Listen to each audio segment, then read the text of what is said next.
Hey guys, Grant Kennedy here. I've been having a couple of conversations with some people who just bought new websites, and they used to have traffic coming in and they were able to get some sales from that.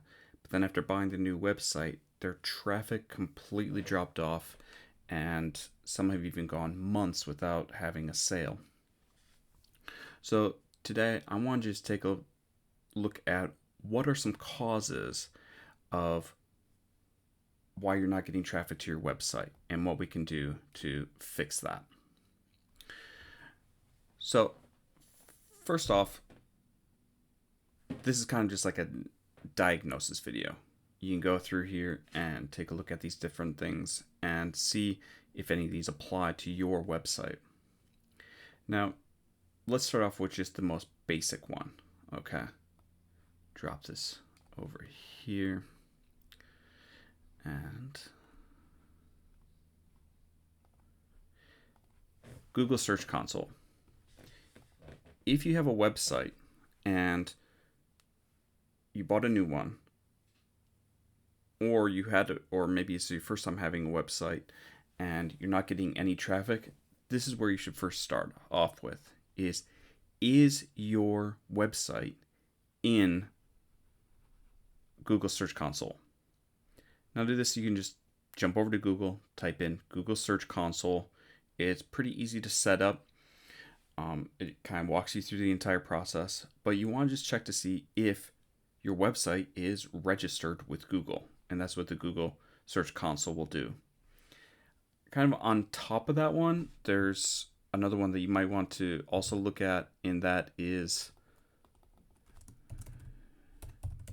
Bing Webmaster Tools.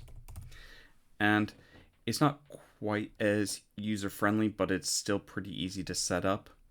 And that's, you want to get traffic from pretty much all sources that you can. So take another look at Bing Webmaster Tools. Again, you can just Google it and follow the instructions.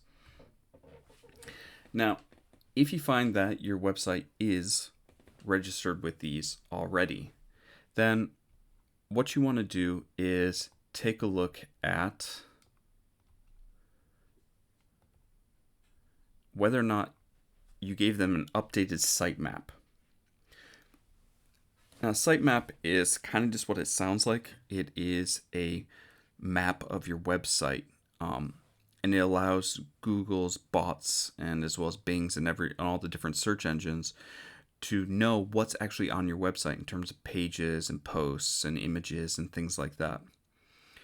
Now, most websites, if you just go to your URL, your www.com/sitemap.xml, then you'll be able to see whether or not you have that. And if you just bought a new website, you just want to copy that link, your whole URL, then /sitemap.xml, and go over to Google Search Console or Bing Webmaster Tools and just drop in the updated one. And what this will do is it just kind of refreshes the content for the search engines, which then will tell them to kind of recrawl your site and see if everything's there. Now, next thing you want to check if you've done all these already, is this one right here, title tags. I'm going to make this one bigger. This is really important. Title tags. Now, this, for most websites, if you're using something like WordPress, if you're using Shopify, if you're using different website builders, there'll be an option just to set this, and it's pretty easy. On a coding level, it looks a little bit different, but it's really, these things are super important. And these are one of the key things that search engines look for when they're looking for what your website is about, like who you are and what your website's about. Now, if you're a little bit more technically proficient, you could actually look at the source code, and in the head section, it'll be just like a title tag like this, and it'll be like my mattress store in, say, Champaign, Illinois. and then end like that. And these are really important. So check to see if you have these set. The nice kind of thing is in the Google Search Console, when you put your website in there, it will tell you errors and it'll tell you whether or not you have a title tag set. But most often than not, the title tags, as well as the next one, are oftentimes the biggest reasons why you're not getting traffic. So let's jump on over to the next one. The next one, H1 tags. And again, this is quite similar to title tags. But on every single website, every single page of a website, you want to make sure you just have one of these. Oftentimes, like title tags will be your site title, the title of your website, sometimes the title of your business. The H1 tags are the title of each page or post. And you do not want to have more than one of these on your website, otherwise it'll hurt you in terms of SEO and people finding you. You just want one. And Google puts a lot of kind of power into these tags because these are also what screen readers and people with disabilities use to tell what's on a page and what it's about. So in this case, this one might be maybe H1. And this is just kind of the code. You don't need to really like pay attention to this all that much. But just on what Google would see is this. They'd see H1 and it would be, affordable mattresses in Champaign, Illinois. Let's say like that. On a coding level, that's what they see. If you're using WordPress or if you're using Shopify or anything like that, this would just be your page title or your product title, things like that.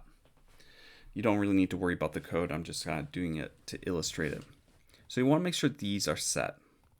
Oftentimes the title tags and the H1 tags, if these are not set or they're set wrong, or you have more than one of them, then this could be a big reason why you're not getting traffic to your website.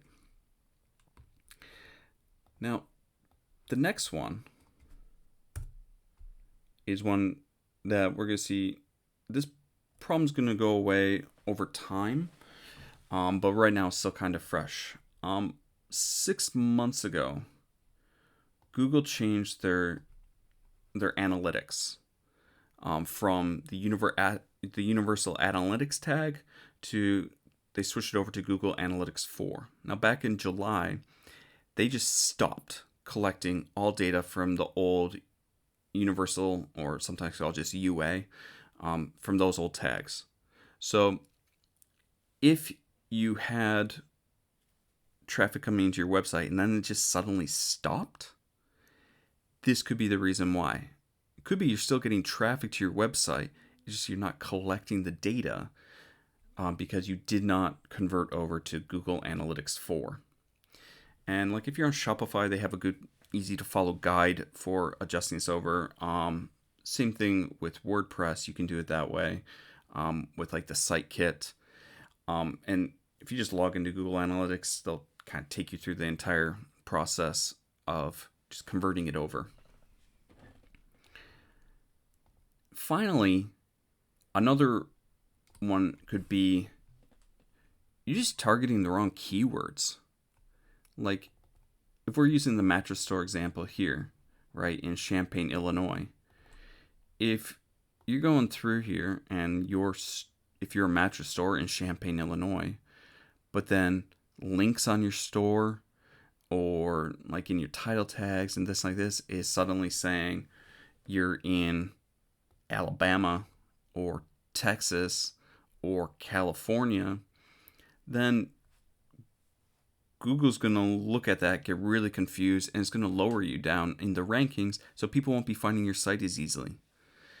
And that's something you want to look out for. So you want to make sure that like your address on the site is correct, the links to your social media profiles are correct, and that those have the correct address and things like that. You want to make sure that your Google business profile is updated with your correct website and it has the right keywords and address and things like that. So that could be it. But start off with these ones.